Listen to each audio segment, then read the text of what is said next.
Olá, meu amado amigo professor da Escola Bíblica Dominical, aqui quem fala mais uma vez é seu amigo e irmão em Cristo, o pregador Rofferson Lisboa. E é sempre um prazer imenso poder contar com a sua presença. Hoje nós faremos a terceira aula, a pré-aula de número 3 da revista Discipulando, primeiro ciclo da CPAD. Eu quero te convidar a estar conosco até o final desse vídeo. E não se esqueça de curtir, comentar, compartilhar com seus amigos. E se você ainda não é inscrito, se inscreva em nosso canal, ative o sininho para receber a notificação sempre que cada vídeo for postado. Agora vamos mais um vídeo logo após a vinheta.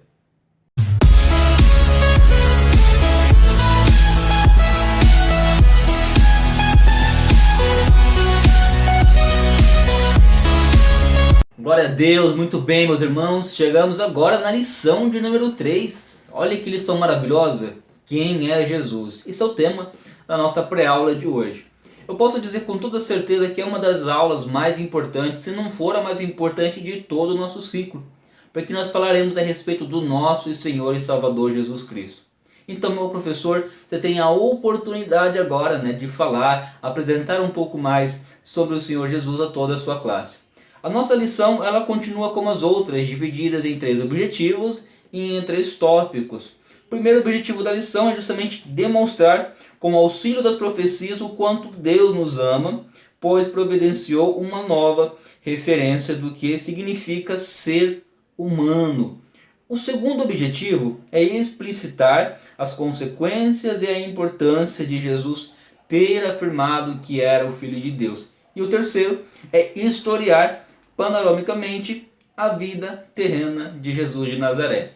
O nosso texto bíblico base está em Marcos capítulo 1, versículos do 1 ao versículo 8.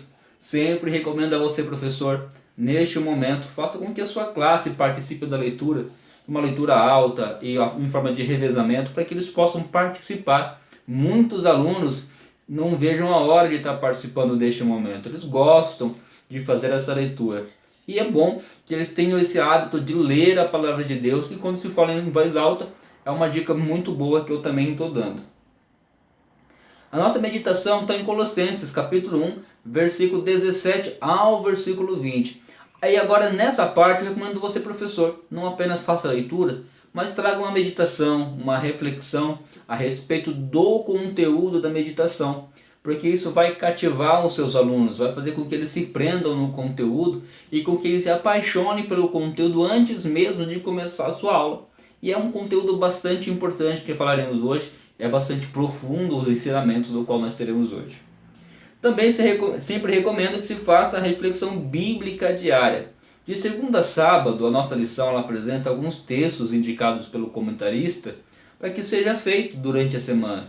E nós podemos e devemos fazer essas leituras porque isso vai ajudar na compreensão e no andamento da sua aula. A sua classe precisa estar por dentro do assunto e quando isso é feito, um entendimento é aberto e a nossa aula tem uma melhor qualidade.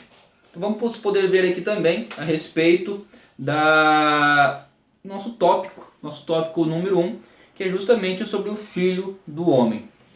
Aqui na lição nós começamos já no comentário da introdução sobre a questão de que toda e qualquer pessoa defende o seu direito de ir e vir, de expressar-se, de emitir sua opinião e de professar suas preferências políticas e também religiosas. Nós vimos nas aulas passadas que Israel era um povo escravo, estava escravo no Egito. Deus havia feito uma promessa a Abraão, que através de Abraão formaria uma grande nação. Nós tivemos Isaac, nós tivemos Jacó logo em seguida, e de Jacó seus 12 filhos que formaram as 12 tribos de Israel, e deste povo formou-se então um grande povo hebreu. Mas este povo estava então escravo do Egito, estava preso ali no Egito, e esse povo clamou a Deus pela sua misericórdia, e Deus agiu de misericórdia com esse povo, tirando esse povo então do Egito, prometeu uma terra para eles, já havia prometido a Abraão, e Deus conduziu este povo justamente à terra prometida, que era Canaã. Liderado por Josué, esse povo então chega nessa terra prometida. É uma terra que manava leite e mel. Nós podemos ver então que Israel, durante esse tempo, enquanto Israel era obediente a Deus, Israel prosperava. Mas quando Israel era desobediente, Israel passava por algumas provas, por algumas lutas, algumas dificuldades. Israel então ali sofria as consequências daquilo que estava fazendo. E com nós também não é diferente, né? Nós sabemos que a lei da semeadura ela é válida, né? Nós colhemos muitas vezes aquilo que plantamos, por mais que muitas vezes as provações são justamente para nos testar, para testar a nossa fé, para saber até onde nós podemos ir, né? E nós temos que perseverar em meio às dificuldades. Nós devemos sempre adorar a Deus e continuar servindo Ele, sempre buscando ser obediente ao nosso Senhor, porque haverá uma grande recompensa para os que agem assim. Então, perder a liberdade é algo que é bastante triste, né? E nós podemos ver aqui então, no caso de Israel, que no exílio os descendentes de Abraão passaram a ouvir proféticas, ou seja, mensagens proféticas de libertação através de homens que Deus enviara. E tanto para repreender os reis, quanto para exortar o povo. Assim, os herdeiros de Abraão passaram a ter esperança e ansiar cada vez mais pela vinda de tal libertador, o Messias, isto é, o Redentor capaz de libertá-los, restituindo-os definitivamente. Então, Deus, desde Gênesis, na verdade, desde Abraão, já havia profecias através de Jesus. Só que, porém, a primeira profecia que nós temos é justamente o próprio Deus profetizando a respeito do nosso Senhor Jesus Cristo. Então Israel sempre esperou por esse Messias, mas algumas coisas aconteceram. O primeiro Messias veio e eles o rejeitaram porque não veio da forma como eles imaginavam. Mas vamos falar um pouco mais disso durante a lição. Tópico 1, o Filho do Homem. Subtópico 1.1, a primeira profecia acerca do libertador. Ainda nos primórdios da humanidade, quando a serpente enganava Eva, o texto de Gênesis capítulo 3, versículo 15, grave esse texto, essa é a primeira profecia através de Jesus, informa que um descendente da mulher esmagaria a cabeça da serpente. Em sua bondade e misericórdia, o Criador sabia que a humanidade caída se tornaria escrava de seus próprios desejos egoístas. Por isso, ali mesmo, o Senhor fez sua promessa que antevia a necessidade da libertação humana. Como já vimos na primeira lição, tal profecia é chamada de proto-evangelho, isto é, um vislumbre antecipado do que Deus efetivamente faria através do seu enviado. Então, através da queda, Deus já sabia que a humanidade acabaria sendo dominada agora pela sua carne, chegaria a um certo grau de perversidade, e que por si só a humanidade não teria condição de se reconciliar com Deus, e Deus, por amor à sua humanidade, então sabemos que Ele coloca em prática o plano, a obra da redenção, através do seu Filho amado Jesus Cristo. E aqui nós temos em Gênesis 3 e 15 a primeira profecia sobre Jesus, e é o próprio Deus Pai aqui falando a respeito de Jesus, que da semente da mulher viria uma que pisaria sobre a cabeça da serpente, né? A serpente aqui nós estamos falando de Satanás, e a serpente da mulher é justamente o nosso Senhor Jesus Cristo, aquele que venceria todo o mal, aquele que venceria o pecado, aquele que venceria a morte, aquele que venceria Satanás. Aqui nós temos a certeza que o nosso futuro, né, aqueles que estão em Cristo Jesus, é realmente a vitória, porque em Cristo nós somos mais do que vencedores. Agora subtópico 1.2, a segunda profecia acerca do libertador. A despeito de Israel ansiar por o Redentor apenas no exílio, tal já havia sido profetizada por Moisés, que devidamente inspirado por Deus, profetizara que o Senhor despertaria um profeta do meio do povo, isto é, da própria comunidade de Israel, que certamente seria ouvido e não desobedecido como fizeram com o legislador. Deuteronômio capítulo 18, versículo 15, é onde está essa profecia. Tal seria porque Deus mesmo colocaria as palavras em sua boca, e ele não falaria sem hesitar tudo que o Senhor ordenasse. A advertência divina era que todos os que não ouvissem tal enviado teriam de prestar contas a Deus por tal descaso. Então aqui nós temos o próprio Moisés profetizando através de Jesus, e de fato é que aquele que não ouvir, aquele que não der ouvidos a Jesus, aquele que não acatar as ordens de Jesus, aquele que for desobediente a Jesus, com certeza terá que prestar conta a ele devido ao seu descaso. Israel, o que acontece? Israel acabou então não ouvindo Jesus, né? Quando Jesus veio na primeira vez, acabou agindo de descaso. Israel então passou então e tem passado por um grande momento de dificuldade, de aflição, muitas vezes estando aí sob o jugo de muitos e muitos povos. Apenas aqui em 1948 que Israel então voltou a ser reconhecido como nação, mas mesmo assim Israel ainda é muito perseguido. Subtópico 1.3, o Filho do Homem ou o Último Adão. Vai ter muito agora a ver com o primeiro objetivo da lição. Apesar de a expressão Filho do Homem ser muito corriqueira na Bíblia, no livro de Ezequiel seu uso é abundante, em parte alguma do texto ela é devidamente explicada, de forma a se presumir tratar-se de um título que objetiva destacar a humanidade, isto é, a necessidade de alguém enviado por Deus, pois a pessoa em si não tem superpoderes. A expressão Filho do Homem, ela é citada algumas vezes na Bíblia, né? Então aqui diz que ela é devidamente explicada, em parte, ou seja, em nenhuma parte da Bíblia ela é devidamente explicada, de forma a se presumir que tratar-se de um título que objetiva destacar a humanidade. Esclarecer um pouquinho que na verdade o ser humano não há poder sobre eles. Quando a expressão ela é usada quanto aos profetas, é dizendo que no profeta, no homem que está ali, não há poderes neles. A palavra que vem, a ação que Deus faz através deles, vem justamente através de Deus. O ser humano não tem superpoderes. No entanto, quando a expressão é utilizada de forma profética, agora não falando do profeta, mas de forma profética, referindo-se a alguém que transcende, ou seja, que ultrapassa o acontecimento histórico de quem está profetizando, diz respeito ao enviado especial de Deus. Agora está falando de Jesus, cuja identificação com a nossa humanidade se faz necessária para que ele possa ser ouvido. Eu estava olhando nas minhas visões à noite, e eis que vinha nas nuvens do céu como um filho do homem, e dirigiu-se ao ancião de dias, e os fizeram chegar até ele. Algumas vezes essa passagem ela foi citada. Nós temos aqui Deuteronômio 7:13, Apocalipse 1:13 e Apocalipse 14:14.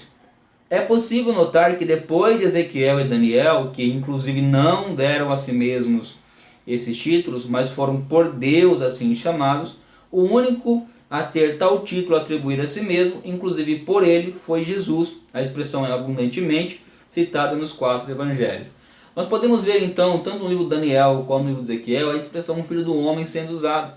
Mas podemos observar que não são eles falando deles mesmos, mas sim justamente Deus falando deles. Mas porém, somente em Jesus nós vemos o próprio Jesus referindo a si mesmo como Filho do Homem. Então é um ponto bastante importante aqui que deve ser falado e comentado na sua aula. Em Romanos e também na primeira epístola aos Coríntios, Paulo refere-se ao enviado de Deus como o último Adão, que tem poder e legitimidade de representar a humanidade, tal como o primeiro Adão o fizera no jardim do Éden. Assim como aquele que era um homem, este último também o é. A diferença entre ambos é que, enquanto o primeiro sucumbiu à tentação, o último, embora tudo tenha sido tentado, não pecou. E é justamente nisso que ele, ao mesmo tempo em que se identifica conosco, se distingue do outro Adão, podendo nos ajudar. Meus amados, então, o primeiro Adão é aquele Adão lá do Éden, que ele foi criado à imagem e semelhança de Deus, porém foi tentado pela serpente, foi tentado através do ato do fruto que era proibido que eles comessem, e ele pecou, e ao pecar então foi destituído toda a sua descendência, toda a humanidade então da glória de Deus. Então o primeiro Adão, ele foi criado à imagem e semelhança de Deus, só que o primeiro Adão ele sucumbiu, ele acabou pecando, e através disso trouxe consequência para toda a humanidade. E Deus sempre procurou se aproximar do seu povo. Deus sempre quis com que a sua criação tivesse intimidade, tivesse um relacionamento com ele. Mas porém o ser humano por si só, devido ao pecado, não tinha mais como se achegar na presença de Deus. Aonde Deus envia o seu Filho, e seu Filho Jesus, agora ele se faz carne. Deus se faz carne e habita entre nós, como está em João capítulo 1, no versículo 14. E algo que nos chama a atenção é que agora Jesus, ele é o segundo Adão, ele representa a humanidade. A diferença entre Jesus e a diferença entre Adão é que enquanto Adão pecou, Adão, quando veio a tentação e Adão então se cedeu à tentação, ele entrou no pecado e assim Adão passou a pecar. E assim toda a humanidade passou a ser pecadora. Agora Jesus, ou seja, Deus encarnado, se faz homem, habita entre nós. E em tudo foi tentado, mas em nada pecou. Enquanto Adão pecou, Jesus, sendo tentado de tudo quanto é forma, não pecou, porque o centro de Jesus era justamente a vontade de Deus. Então, nós podemos ter essa questão que Jesus, ele é a nossa referência de ser humano. Ele é a nossa referência, nós temos que ser santo como o nosso Deus é santo. Nós precisamos ser exatamente como Jesus. Eu quando falo com um discipulando, quando eu falo com algum aluno, eu costumo dizer que deve-se sempre, ao pensar em tomar alguma atitude, em se perguntar, será que Jesus faria? Se Jesus, ele é o meu maior exemplo, se Jesus, ele é a minha referência, então eu não devo fazer nada com que Jesus não faria. Porque se Jesus não faz, é por sinal que Deus não gostaria que eu fizesse. Jesus, o Filho de Deus, segundo tópico que falaremos agora. A pré-encarnação do Filho de Deus. Já demos uma pincelada um pouquinho sobre isso, mas vamos nos aprofundar um pouco mais. O Evangelho de João, em seu capítulo 1, chamado de prólogo, informa que a existência do Filho de Deus, identificado no texto pela expressão verbo, antecede em muito o seu nascimento. É o que chamamos de pré-encarnação, isto é, sua existência antes de tornar-se um ser humano como nós. Juntamente por isso, o apóstolo do amor informa, inclusive, que tudo o que existe foi igualmente feito ou criado, foi criado não apenas por Deus, mas também pelo Filho de Deus. É glorioso pensar no fato de que, mesmo com toda essa importância, diz João, o verbo se fez carne e habitou entre nós, e vimos a sua glória, a glória do unigênito do Pai, cheio de graça e de verdade. Eu quando trabalho com novo convertido, eu sempre recomendo que faça a leitura da palavra de Deus, claro, mas que comece então uma leitura sistemática através do Evangelho do apóstolo João. Porque é o Evangelho que apresenta Jesus na sua essência divina. E uma das maiores dificuldades que as pessoas têm é entender que Jesus é justamente Deus. Nós precisamos entender que Deus se fez carne e habitou entre nós. Deus, então, ele faz essa questão, né? Como diz lá em Filipenses. Olha que interessante o que diz em Filipenses, no capítulo de número 2, do versículo de número 5 em diante. Diz assim, ó, tenho a mesma atitude demonstrada por Jesus. Olha que legal. Embora sendo Deus, não considerou que ser igual a Deus fosse algo que devesse se apegar. Em vez disso, esvaziou-se a si mesmo, assumiu a posição de escravo e nasceu como ser humano. Olha só, mesmo ele sendo Deus, ele não ousou por usurpação ser igual a Deus, né? Mas em vez disso ele se esvaziou de si mesmo, assumindo a posição de servo e nasceu como ser humano. Quando veio em forma humana, humilhou-se e foi obediente até a morte de cruz. Então Jesus, ele se fez como nós, ele se fez homem, ele se fez humano, ele foi tentado. Só que Jesus, ele foi obediente até a morte de cruz, nos dando exemplo de como nós devemos ser. Jesus se fez servo, nós devemos ser servos obedientes a Deus. Por isso Deus o elevou ao alto lugar de mais alta honra. Ele deu-lhe o nome que está acima de todos os nomes, para que o nome de Jesus todo joelho se dobre, nos céus, na terra e debaixo da terra, e toda língua declare que Jesus Cristo é Senhor, para a glória de Deus Pai. Então, nós temos aqui o Senhor Jesus, que é Deus, mas se fez homem, se encarnou, ele se pré-encarnou, né, e habitou entre nós. Ele passou por tudo que nós passamos. Jesus era 100% homem e era 100% Deus. Então Jesus viveu na terra aqui como homem juntamente com o que nós, ou justamente como nós vivemos. Sentiu fome, sentiu sede, sentiu cansaço, sentiu muitas vezes aflições, mas Jesus, ele tinha intimidade com Deus, apresentava a sua vida em oração, tinha uma vida de jejum, tinha uma vida que realmente glorificava o nome do Pai em tudo que fazia. O nascimento do Filho de Deus. A própria simplicidade de Jesus terrenal, do Filho de Deus, demonstra o quanto ele, a despeito de ser divino, se sujeita a identificar-se conosco naquilo que é mais comum, simples e trivial. Sua descrição contrasta com a pompa e a grandiloquências humanas. É bem por isso que Herodes surpreende-se com a informação dos magos do Oriente de que nascera em Belém um rei. Temendo perder o seu posto, na intenção de exterminar o Filho de Deus, o malévolo governador da Judéia mandou com que assassinasse todos os meninos belemitas de até 2 anos. Felizmente, divinamente avisado, José, esposo de sua mãe Maria, considerado o pai terreno de Jesus, fugiu com ela e o menino para o Egito, escapando assim da crueldade herodiana. Herodes estava por dentro da promessa. Sabia que os judeus estavam esperando o Messias. Sabia que os judeus estavam esperando alguém que libertaria ele do jugo das outras nações. E os judeus então eles tinham essa visão de que aquele que viria, ele viria como um rei e iria reinar o seu povo. Ia livrar eles das outras nações, eles reinariam juntamente com Jesus. E Herodes tinha medo então de que isso acontecesse e ele perdesse o seu posto. O posto de imperador, ele perdesse o seu posto ali de governante da Judéia. Então, para que isso não acontecesse, Herodes então manda matar o menino. Porque os magos estiveram ali, os sábios chegaram até ele e falaram que nasceu um rei em Belemita. Mas ele se espantou quando disse que nasceu em Belém. Belém é um lugar pequeno, um lugar de interior. Porque como é que pode um rei nascer em um lugar tão pequeno, um lugar tão simples? Como toda essa simplicidade. Mas mesmo assim, Herodes manda com que isso aconteça. Mas divinamente inspirado por Deus, José então foge para o Egito e tem Jesus e sua família e esse livramento acontecendo pela mão de Deus. 2.3. O que significa ser filho de Deus? E essa expressão filho de Deus, o que significa? Qual que é a importância de Jesus mesmo ter professado essa questão de ser filho de Deus?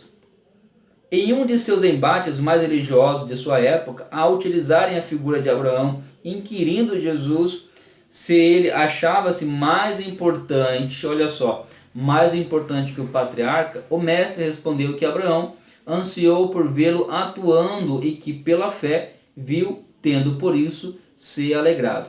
Indignados com essa afirmação e alegando o fato de Jesus não ter ainda 50 anos, sendo por isso impossível ter visto Abraão, o mestre respondeu que antes do patriarca ele já era, isto é, já existia. Nós precisamos entender que Jesus ele é eterno, o Cristo é eterno. O Jesus homem ele nasceu através de Maria. O Jesus homem ele viveu por volta de 33 anos aqui na terra. Mas Jesus antes de ser encarnado ele já existia, antes da criação do mundo. E Jesus, nós aqui podemos encontrar ele nessa contestação, nesse debate com os próprios fariseus falando a respeito disso. Em outra situação, ao revelar-se ser filho de Deus, Jesus sabia que tal pronunciamento significava o mesmo que afirmar que era semelhante ou igual a Deus. Em outras palavras, conforme os próprios judeus entenderam bem, ele estava dizendo que era Deus, o propósito primário de dizer que o enviado é o Filho de Deus. Além de isso ser verdade, ressaltar o caráter de sua dupla natureza, ou seja, ele tanto é humano quanto divino, identificando-se conosco através da sua humanidade e com Deus através da sua divindade. Assim, é o único verdadeiro e exclusivo mediador entre nós e Deus. É importante sempre destacar para a sua classe que Jesus não era 100% homem, que Jesus não era 100% Deus, e sim, que ele era 100% homem e Jesus era 100% Deus. Isso é algo bastante importante para se colocar, para que não haja divisão. Há muitos ensinamentos errados, muitos entendem Jesus como se fosse, por exemplo, um semideus. Muitos entendem Jesus e vê Jesus apenas como um homem bom que habitou aqui na terra e que é um exemplo a ser seguido. Muitos veem Jesus apenas como um profeta. E muitos desconsideram e ignoram totalmente Jesus, sabe que foi alguém que existiu, mas não consegue ver a importância no fato de Jesus. E nós sabemos que Jesus é o nosso Senhor e é o Salvador. É importante com que a sua classe entenda que Jesus é Deus. Esse é um dos pontos centrais da sua fé. Nós, inclusive, que somos assembleianos, nós temos este ponto bastante explicado justamente na nossa declaração de fé. A declaração de fé da Igreja Evangélica Assembleia de Deus, o nosso cremos, o nosso credo. Então tem um ponto bastante importante e inclusive aqui fica uma dica de um bom material que você possa estar adquirindo. É importante nós conhecermos aquilo que nós cremos. Glória a Deus. Vamos agora ao tópico de número 3. É o tópico que fala sobre Jesus de Nazaré. Infância, adolescência e juventude de Jesus. Após o nascimento do Filho de Deus e sua apresentação no templo, a fuga para o Egito e a volta da família para morar em Nazaré, daí o porquê ele ser chamado de Jesus de Nazaré, executando um pequeno acontecimento em sua pré-adolescência, Lucas é sucinto em informar que crescia Jesus em sabedoria e em estatura e em graça para com Deus e os homens.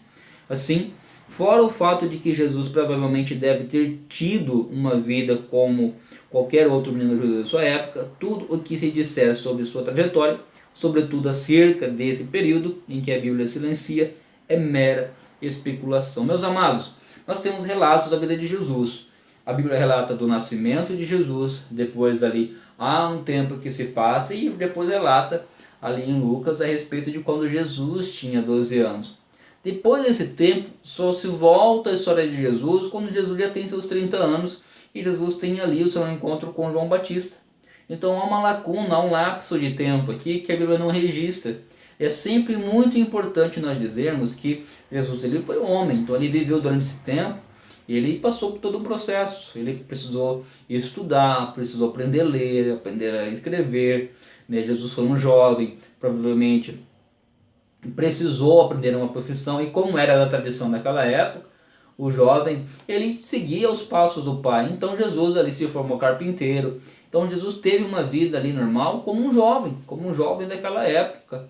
Então o que se ouve do que é extra bíblico não se deve considerar, porque há muitos erros por aí. Há pessoas que dizem que Jesus quando era criança, quando era adolescente, ressuscitava animais, curava animais, fazia mil maravilhas e prodígios. Não era bem assim. Jesus glorificava o nome de Deus, bem provável, assim a Bíblia nos ensina, nos dá a entender, porque Jesus sempre foi e esteve na vontade de Deus. Como Jesus nunca pecou, e a Bíblia assim nos afirma, e assim nós acreditamos, cremos que Jesus era um jovem, era um adolescente, que fazia tudo de acordo com a vontade do Pai. Mas fora isso, o que se dizem, nós não podemos dar crédito e muito menos está propagando. Então colocam em situações ali, inventam histórias sobre a adolescência, sobre a vida de Jesus, que não tem na Bíblia. Então o que não está na Bíblia, nós não devemos estar colocando em questão. Então vamos lá. Jesus apresenta-se a João Batista. Olha que ponto importante esse.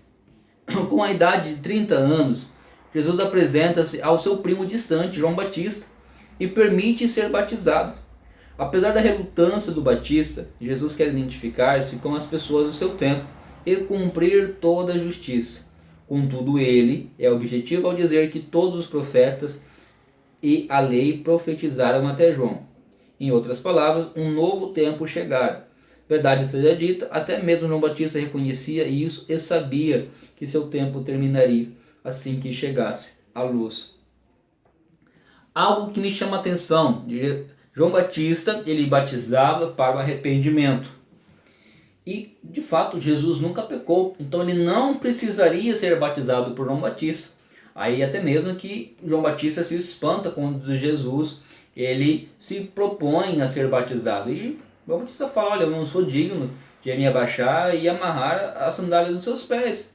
E realmente isso é de fato aconteceu. Mas Jesus, ele queria então ali estar ali juntamente com os homens, se colocando no lugar dos homens, sendo exemplo justamente juntamente com os homens ali, né? E assim poder ser ouvido pelos próprios homens, ter essa liberdade de ser ouvido pelos próprios homens também. E Jesus então mais uma vez nos dando um exemplo de humildade, nos dando um exemplo de como se serve, Nós precisamos ser justamente como Jesus e entendermos que nós temos que ser, nos tratar de igual para igual e entendermos que devemos ter humildade, porque o nosso Senhor, mesmo sendo o Rei dos Reis, mesmo sendo o Senhor dos Senhores, se fez servo e se fez homem. Então nós acompanhamos aqui algo bastante importante, porque então a partir do fato dos 12 anos, agora nós temos a vida de Jesus de novo sendo relatada. E aqui a partir desse momento nós temos o relato de quando inicia-se o próprio ministério de Jesus, né? Então, como diz aqui no final, verdade seja dita, até mesmo João Batista reconhecia isso e sabia que seu tempo terminaria assim que chegasse a luz. Jesus ele diz que o tempo dos profetas seria então, né, desde o tempo de Elias, de Isaías, os profetas, até o tempo de João Batista. A partir do momento que Jesus se apresenta, o tempo de João Batista termina. E agora começa um novo tempo, começam as boas novas, boas notícias, o reino de Deus, agora através do Senhor Jesus. E a partir desse momento inicia o ministério do nosso Senhor Jesus Cristo. Jesus desenvolve o seu ministério terreno e cumpre a sua missão. Olha que maravilha. Em um curtíssimo espaço de tempo, de aproximadamente 3 anos, Jesus revolucionou a realidade, primeiramente dos judeus e posteriormente do mundo inteiro. Tudo em Jesus surpreende, desde seu nascimento até a sua ressurreição. Em virtude de termos diversas lições que abordarão tanto o caráter do Mestre quanto vários aspectos da sua atuação e obra, basta apenas dizer que ele é o personagem central da história, o ponto para onde todas as coisas convergem e encontram sentido. Como eu disse no início da aula, se a gente fosse pegar e apresentar Jesus de uma forma mais ampla, o tempo nosso seria realmente ainda mais curto. Nós não temos como estar falando da plenitude de Jesus, porque Jesus ele é indescritível, não há como descrever de fato totalmente como é Jesus. Mas devido à direção que a lição nos dava, é que nós temos justamente o fato de entendermos que Jesus ele foi prometido. Nós entendemos então o ponto de vista de Israel. A expectativa de Israel é que Jesus então viria, né? Achava que Jesus viria como um grande rei para libertar as outras nações, só que achavam isso de uma forma temporal, uma forma material. Mas Jesus ele veio justamente para trazer a libertação espiritual e para reconciliar os homens a Deus. E quando Israel rejeita ao Senhor Jesus, nós que somos os gentios, somos povos que antes não fazíamos parte da promessa, agora a partir deste momento temos acesso direto a Deus quando entregamos a nossa vida para o Senhor Jesus. Se você que está vendo esse vídeo ainda não entregou sua vida para Jesus, você precisa entender que Jesus é o único e verdadeiro e exclusivo mediador entre nós e Deus. Você precisa entregar a sua vida para Jesus. A Bíblia diz que se você confessar com a sua boca e que você crer com o coração que Jesus Cristo, que Ele é Deus, que Ele ressuscitou dos mortos, que Ele se fez carne, que Ele habitou entre nós, que Ele pagou o nosso pecado na cruz do Calvário, você será salvo. Você precisa ser salvo. Você precisa confessar o Senhor Jesus com a sua boca. Aceite a obra redentora de Jesus na sua vida. Você precisa conhecer Jesus de uma forma mais íntima. Jesus ele não quer se apresentar a você apenas de uma forma teórica, mas Ele quer ter intimidade contigo. Ele quer ouvir a sua voz conversando com Ele. Ele quer ouvir o nome dEle sendo glorificado através da sua vida. E para isso, Ele nos deu o Espírito Santo, o Espírito de Cristo, para habitar em nós, para nos conduzir diretamente ao céu.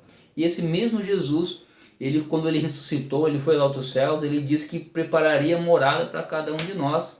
Meus amados, a morada provavelmente já está pronta e Ele está voltando para nos buscar, para viver e reinar juntamente com Ele. O reino de Deus já está presente, o governo de Deus já está presente, mas um dia virá toda a plenitude e nós reinaremos juntamente com Jesus.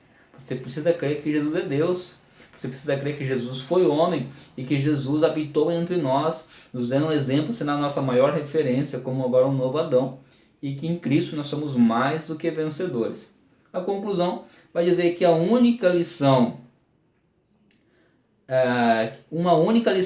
é muito pouca para se falar acerca de quem é Jesus de Nazaré. Na realidade, tudo o que dissermos jamais será suficiente para descrever tudo o que ele representa e é. O que importa é que já conhecemos e devemos permanecer firmes em conhecê-lo. Ainda mais, principalmente de forma prática, parafraseando o apóstolo do amor. Se fôssemos abordar tudo o que ele é e fez, nem ainda o mundo todo poderia conter os livros que escrevesse. Temos que buscar sempre conhecer mais sobre Jesus. Por isso que nós temos que conhecer bem a palavra de Deus. De capa a capa, Jesus é o centro. Tudo aqui está voltado para Jesus. Tudo foi criado por Ele e para Ele. Ele é o verbo que se fez carne e habitou entre nós. Nós precisamos entregar a nossa vida para Jesus. Vivermos voltados para Jesus. Eu espero que você tenha sido abençoado com essa aula e que você possa cada vez mais buscar conhecer mais a Deus. Amém, meus amados? Eu quero te agradecer por estar conosco até o final desse vídeo. Não esqueça de curtir, de comentar, de compartilhar com seus amigos. Se você ainda não é inscrito, se inscreva em nosso canal. Indique para as pessoas, para os professores, para a sua classe, para a sua igreja.